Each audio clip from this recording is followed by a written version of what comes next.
1973ஆம் ஆண்டு. எனக்கு அப்போது 16 வயது.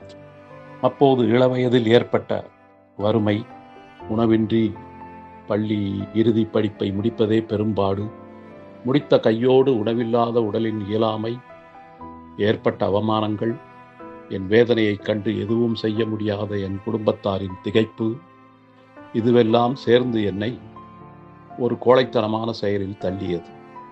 அந்த நாளில் ஒரு நாள் மாலை வேளையில் நான் ஏற்கனவே சேகரித்து வைத்திருந்த ஒரு கைப்பிடி அளவிற்கான தூக்க மாத்திரைகளை சரியாக மாலை 6 மணிக்கு வாயில் போட்டு விழுங்கிவிட்டு ஒரு முடிவிற்கு வந்து 7 மணி அளவில் மெல்ல மெல்ல இறப்புக்கு தயாராகி கொண்டிருந்தேன்.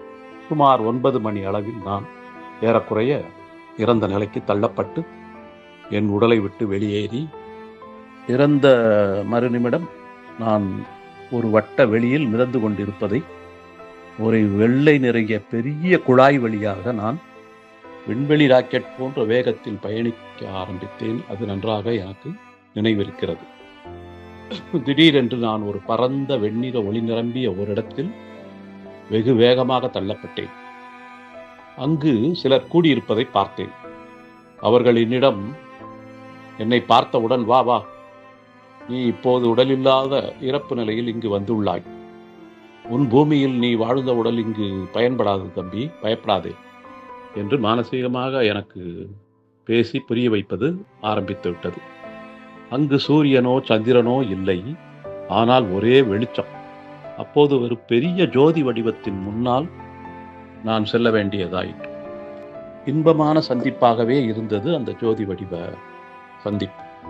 நான் பூமியில் மாத்திரை முழுங்கும் வரையிலான என் ஒவ்வொரு வாழ்வியல் நொடிகளும் எனக்கு அந்த ஒளி உணர்த்தியது.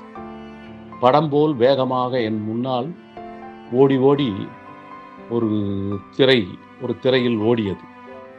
ஒளி என்னை பார்த்து புன்னகைத்து அந்த படம் நின்றவுடன் என்னை பார்த்தது.